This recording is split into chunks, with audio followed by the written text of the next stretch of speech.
নমস্কার বন্ধুরা, কাল সন্ধ্যেবেলা আমার বাড়িতে চাউমিন রান্না হয়েছিল। তো আজকে আমি তোমাদেরকে দেখাবো আমি কিভাবে ঘরোয়া পদ্ধতিতে চাউমিনটা রান্না করি। চলো রান্নাটা তোমাদেরকে দেখিয়ে দিই। প্রথমে আমি চাউমিনটাকে সেদ্ধ বসিয়ে দিয়েছি। দেখো, আমি একটু তেল মিশিয়ে দিয়েছিলাম যাতে চাউমিনটা একটু ঝরঝরে ভাব থাকে। তো এরপরে চাউমিনটাকে আমি একটা প্লাস্টিকের ছাঁকনির ওপরে ছেঁকে নিয়েছিলাম এবং জলটা ঝরিয়ে একটু তেল মিশিয়ে দিয়েছিলাম। এরপরেই দেখো আমি তেল বসিয়ে দিয়েছি। প্রথমবারে তেল বসানোতে আমি একটু জলের মধ্যে তেলটা পড়ে গিয়েছিলো, যে কারণে ফাটতে শুরু করেছিল। তো তারপরে জলটা শুকিয়ে যাওয়ার পরে আমি এর মধ্যে দিয়ে দিয়েছি আদা কুচি।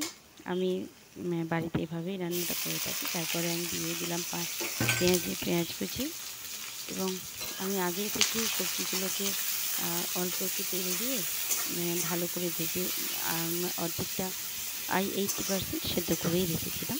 এবারে পেঁয়াজটাকে ভালোভাবে ভেজে নিচ্ছি, যতক্ষণ না একটু পেঁয়াজের কাঁচা গন্ধটা চলে যায় আমি ততক্ষণ পেঁয়াজটা ভেজে নেব।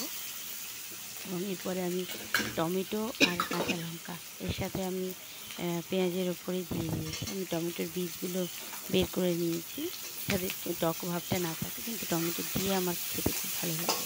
যদি এটা ফার্স্ট টাইম ট্রাই করলাম, তবে আমার বেশ ভালোই লেগেছে টেস্টটা। এরপরে ভালোভাবে ওটাকে ভেজে নেওয়া হলো। ভেজে নেওয়ার পরে দেখো লঙ্কাটাও ভেজে দিয়েছি আমি। এরপরে সবজিগুলো মিশিয়ে দিয়ে চাউমিনটাকে দিয়ে দিয়েছিলাম।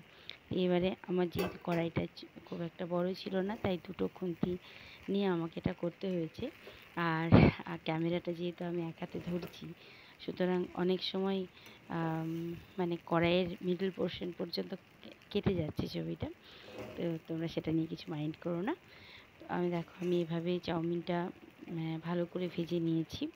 আর চাউমিনটাকে আমি যখন সেদ্ধ করি তখন ঠিক আগে যেভাবে স্কুলে পড়ার সময় টিফিনে বানিয়ে দেওয়া হতো বাচ্চাদেরকে, হলুদ হলুদ কালারের চাউমিনটা হতো, আমার ওইটা ভীষণ ভালো লাগে খেতে।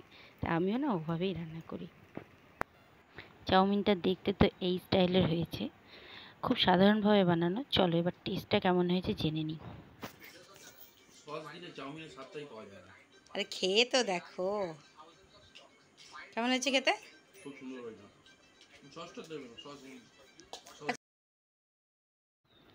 আমি তো আমারটা ভালো করে সস দিয়েই খেয়েছি। আমার আবার সস দিয়ে খেতেই ভীষণ ভালো লাগে। তো তোমরা জানিও চাউমিন তোমাদের কার কার ভালো লাগে খেতে।